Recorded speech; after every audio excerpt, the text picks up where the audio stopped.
In the quaint town of Eldridge, nestled between forgotten hills and whispering woods, the Hollyhock House stood, an ancient mansion that hid shadows in its halls. Dr. Adrian Hale, a psychologist fascinated by the interplay of mind and illusion, had recently taken possession of this estate, drawn by its seclusion and the tragic mystery surrounding its past occupants. Hale had decided that Hollyhock was the perfect place to conduct his most ambitious experiment yet. To explore the depths of human consciousness under extreme psychological pressure, participants, all volunteers dealing with their inner demons, were invited to the house under the guise of a therapeutic retreat. The first subject was Eliza, a writer tormented by visions of her deceased twin sister, Eve. Eliza hoped to find closure, yet the house seemed to amplify her delusions. At night, she would hear whispers, the soft giggle of her sister echoing through the halls, calling her to the attic where they used to play as children. Dr. Hale observed Eliza carefully, documenting her reactions. He believed these were mere manifestations of her roiling subconscious brought forth by the eerie atmosphere of Hollyhock.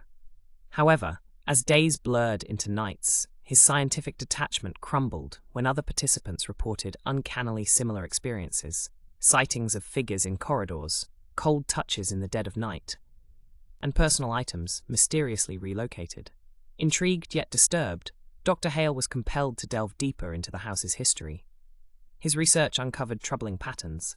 Residents of Hollyhock, dating back centuries, seemingly driven to madness by incessant whispers and visions. Was the house itself inducing these phenomena?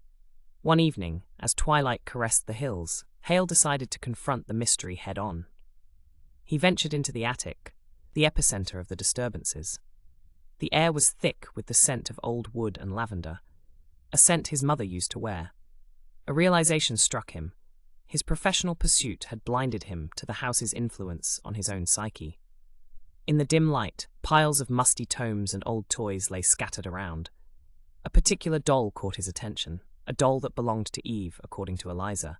As he reached out, a chill swept through him, and he whirled around to face the empty room. There, in the twilight, shadows danced along the walls, forming sinister shapes. "You shouldn't be here, Adrian," a voice whispered, as soft as silk, yet piercing as ice. It mimicked his mother's voice, dredging up a flood of suppressed memories and fears.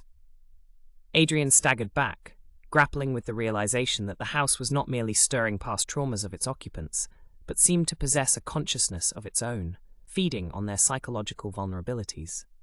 Over the following days, the experiment spiraled out of control. Participants became increasingly unstable, haunted by their deepest fears, materializing into almost tangible experiences. Adrian knew he had to end the experiment, but an insatiable curiosity pushed him to understand how the house learned to exploit their fears so effectively. His investigations led him to a hidden basement beneath the house. Inside, lined with ancient murals, were depictions of an entity, the Keeper of Sorrow.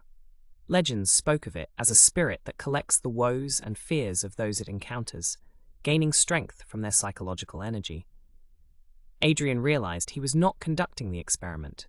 He was part of one, crafted by the house itself, or perhaps something older, something that thrived on human psyche. Armed with this knowledge, he faced the entity, not as a scientist, but as a human, riddled with his own fears, yet resolute to not succumb. Using his expertise, he guided the remaining participants through a cathartic confrontation with their fears, diminishing the entity's influence. Together, they managed to break the cycle, granting peace to Hollyhock, at least for now. As they left the mansion, the sun rose over Eldridge, scattering the shadows. Adrian Hale looked back one last time, understanding that some places, like some minds, hold secrets that are never meant to be completely understood. Hollyhock House stood silent, its windows catching the morning light, no longer a prison of the past, but a reminder of the enigmatic depths of the human mind.